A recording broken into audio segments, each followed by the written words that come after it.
अगली अगली पीढ़ी के कंप्यूटर यानी कि नेक्स्ट जनरेशन कंप्यूटर, तो नैनो कंप्यूटर। नैनो टिप्स जिनका व्यास 1 नैनोमीटर यानी कि 1 × 10⁻⁹ मीटर तक हो सकता है के प्रयोग से अत्यंत छोटे व विशाल क्षमता वाले कंप्यूटर के विकास की परिकल्पना की गई है। नैनो टेक्नोलॉजी में पदार्थ की आणविक यानी कि एटॉमिक स्ट्रक्चर का उपयोग किया गया है। क्वांटम कंप्यूटर क्या है, तो विद्युतीय किरणों में ऊर्जा इलेक्ट्रॉन की उपस्थिति के कारण होती है। ये इलेक्ट्रॉन अपने कक्ष में तेजी से भ्रमण करते हैं, इस कारण इन्हें एक साथ 1 और 0 की स्थिति में गिना जा सकता है। इस क्षमता का इस्तेमाल कर मानव मस्तिष्क से भी तेज कार्य करने वाले छोटे और तीव्र गति वाले कंप्यूटर के विकास का प्रयास चल रहा है। इस प्रकार के कंप्यूटर में पदार्थ के क्वांटम सिद्धांत का उपयोग किया जाता है। सामान्यतः कंप्यूटर में मेमोरी को बीट में मापा जाता है,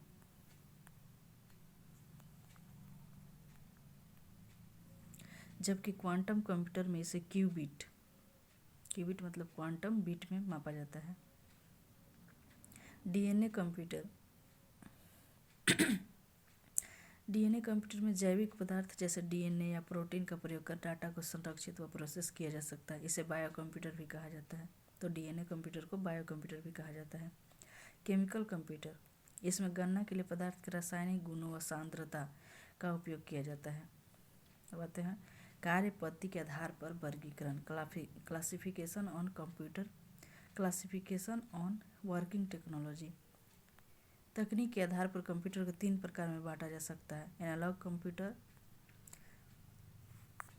डिजिटल कंप्यूटर और हाइब्रिड कंप्यूटर। तो पहला है एनालॉग कंप्यूटर।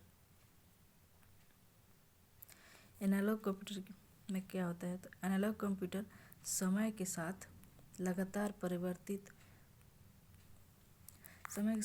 परिवर्तित होने वाली भौतिक राशियों को एनालॉग राशि कहते हैं, जैसे तापक्रम, दबाव, विद्युत वोल्टेज आदि। एनालॉग कंप्यूटर में डाटा का निरूपण लगातार परिवर्तित होने वाले राशि के रूप में होता है। एनालॉग कंप्यूटर की गति अत्यंत धीमी होती है।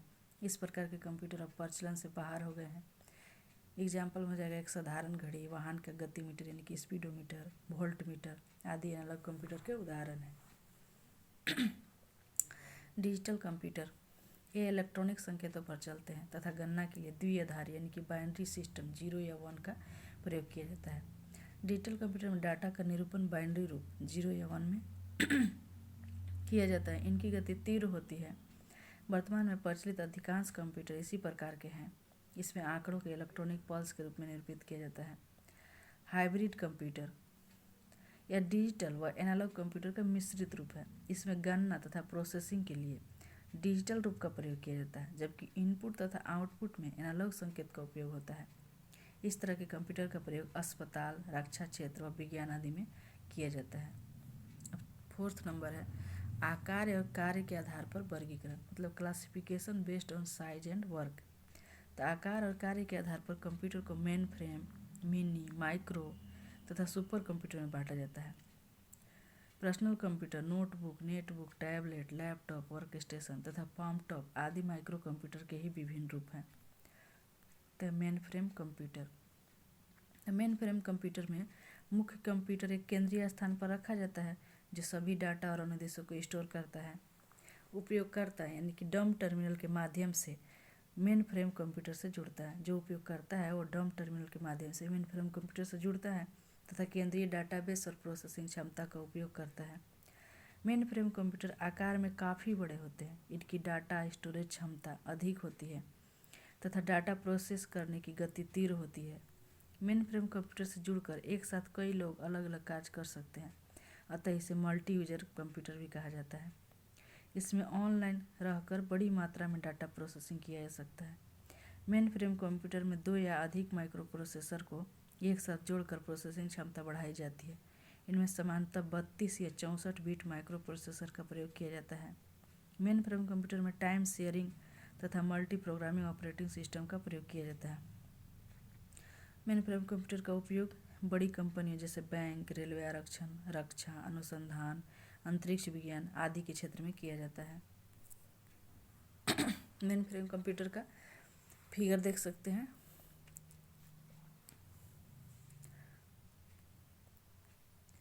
मिनी कंप्यूटर, ये आकार में मेन फ्रेम कंप्यूटर से छोटे जबकि माइक्रो कंप्यूटर से बड़े होते हैं।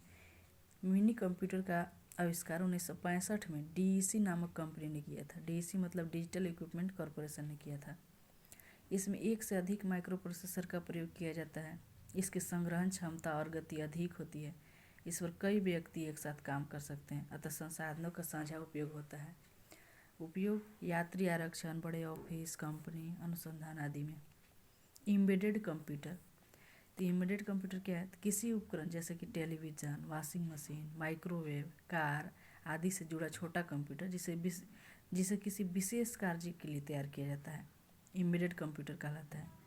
एम्बेडेड कंप्यूटर एक माइक्रो प्रोसेसर या इंटीग्रेटेड चिप के रूप में होता है जो उस उपकरण के कार्य को सरल बनाता है। अब आते हैं माइक्रो कंप्यूटर। तो माइक्रो कंप्यूटर का विकास 1970 में प्रारंभ हुआ जब सीपीयू में माइक्रो प्रोसेसर का उपयोग किया जाने लगा। इसका विकास सर्वप्रथम IBM यानी कि इंटरनेशनल बिजनेस मशीन कंपनी ने किया। माइक्रो कंप्यूटर में 8, 16, 32 या 64 बिट माइक्रो प्रोसेसर का उपयोग किया जाता है। VLSI very large scale integration और ULSI ultra large scale integration से माइक्रो प्रोसेसर के आकार में कमी आई है जबकि क्षमता कई गुना बढ़ गई है। मल्टीमीडिया और इंटरनेट के विकास ने माइक्रो कंप्यूटर की उपयोगिता को हर क्षेत्र में पहुंचा दिया है। कई माइक्रो कंप्यूटर को संचार माध्यमों द्वारा आपस में जोड़कर कंप्यूटर नेटवर्क बनाया जा सकता है। Desktop computer, personal computer, laptop computer, notebook computer, network computer, tablet तथा स्मार्टफोन माइक्रो कंप्यूटर के ही विभिन्न रूप हैं। ये जो VLSI और ULSI है वो सब 5वीं पीढ़ी के कंप्यूटर हैं। रोचक तथ्य, कंप्यूटर निर्माण उद्योग में अग्रणी होने के कारण भारत का बेंगलुरु शहर सिलिकॉन वैली के नाम से जाना जाता है।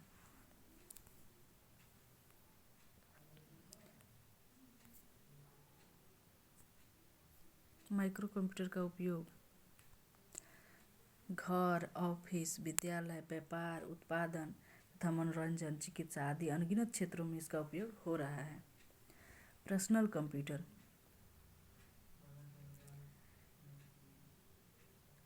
पर्सनल कंप्यूटर जिसको PC भी कहते हैं, इसे डेस्कटॉप कंप्यूटर भी कहा जाता है। आजकल प्रयुक्त होने वाले PC पर्सनल कंप्यूटर वास्तव में माइक्रो कंप्यूटर ही हैं।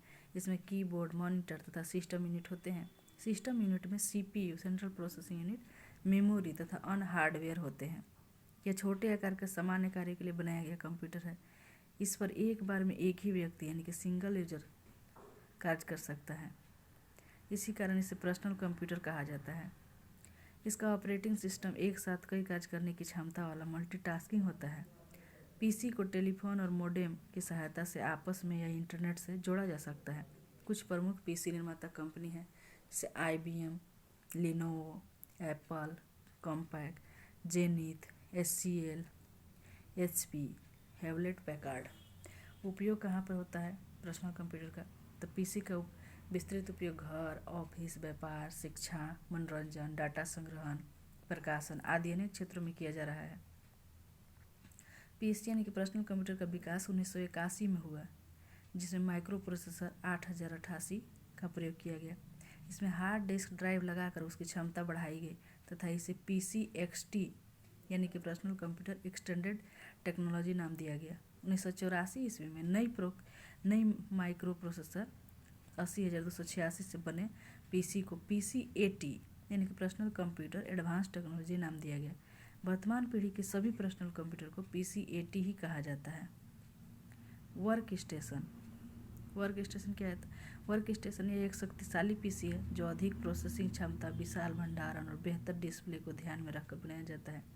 इस पर एक बार में एक ही व्यक्ति कार्य कर सकता है। वर्क स्टेशन पर उपयोग वैज्ञानिक, इंजीनियरिंग, भवन निर्माण आदि क्षेत्रों में वास्तविक परिस्थितियों को उत्पन्न कर उनका अध्ययन करने के लिए वर्क स्टेशन का उपयोग किया जाता है। नोटबुक कंप्यूटर या लैपटॉप, यह नोटबुक के आकार का ऐसा कंप्यूटर है जिसे ब्रीफ केस में रखकर कहीं भी ले जाया जा सकता है। इसमें पर्सनल कंप्यूटर की सभी विशेषताएं मौजूद रहती हैं। चूँकि इसका उपयोग गोद यानी कि लैप पर रखकर किया जाता है तो इसे लैपटॉप कंप्यूटर भी कहते हैं। नोटबुक कंप्यूटर या लैपटॉप का फिगर है। लैपटॉप का विकास एडम ऑसबॉर्न द्वारा 1981 में किया गया। इसमें एक मुड़ने योग्य LCD monitor, keyboard, touch pad, hard disk, floppy disk drive, CD DVD drive और अन्य पोर्ट रहते हैं। विद्युत के बगैर कार्य कर सकने के लिए इसमें चार्ज की जाने वाली बैटरी, चार्जेबल बैटरी का प्रयोग किया जाता है। समांतर लैपटॉप में लिथियम आयन बैटरी का प्रयोग किया जाता है। वाईफाई और ब्लूटूथ की सहायता से इसे इंटरनेट से भी जोड़ा जा सकता है। नेटबुक, यह नोटबुक या लैपटॉप कंप्यूटर का लघु संस्करण है, जिसे गतिमान अवस्था में वायरलेस नेटवर्क द्वारा इंटरनेट का उपयोग करने के लिए विशेष रूप से डिजाइन किया जाता है। नेटबुक का आकार व वजन लैपटॉप कंप्यूटर से छोटा होता है तथा प्रोसेसिंग और स्टोरेज क्षमता भी कम होती है। नेटबुक शब्द की उत्पत्ति इंटरनेट तथा नोटबुक शब्द के मिलने से हुआ है। इस इंटरनेट का लास्ट वाला नेट उठा लिया है और नोटबुक से लास्ट वाला बुक, तो हो गया नेटबुक। नेटबुक द्वारा इंटरनेट से जुड़ने, वर्ल्ड वाइड वेब पर सर्फिंग करने, ईमेल भेजने तथा प्राप्त करने, सोशल मीडिया का प्रयोग करने, वीडियो तथा ऑडियो फाइल अपलोड या डाउनलोड करने आदि का काम आसानी से किया जा सकता है। Tablet computer. टैबलेट एक ऐसा कंप्यूटर है, एक छोटा कंप्यूटर है। टैबलेट एक छोटा कंप्यूटर है जिसमें कीबोर्ड या माउस का प्रयोग नहीं होता है। इसमें इनपुट के लिए स्टाइलस, पेन या टच स्क्रीन तकनीक का प्रयोग होता है। टैबलेट में डाटा डालने के लिए वर्चुअल या ऑन स्क्रीन कीबोर्ड का प्रयोग किया जाता है, जिससे वायरलेस नेटवर्क द्वारा इंटरनेट से भी जोड़ा जा सकता है। इसका प्रयोग स्मार्टफोन की तरह भी किया जा सकता है।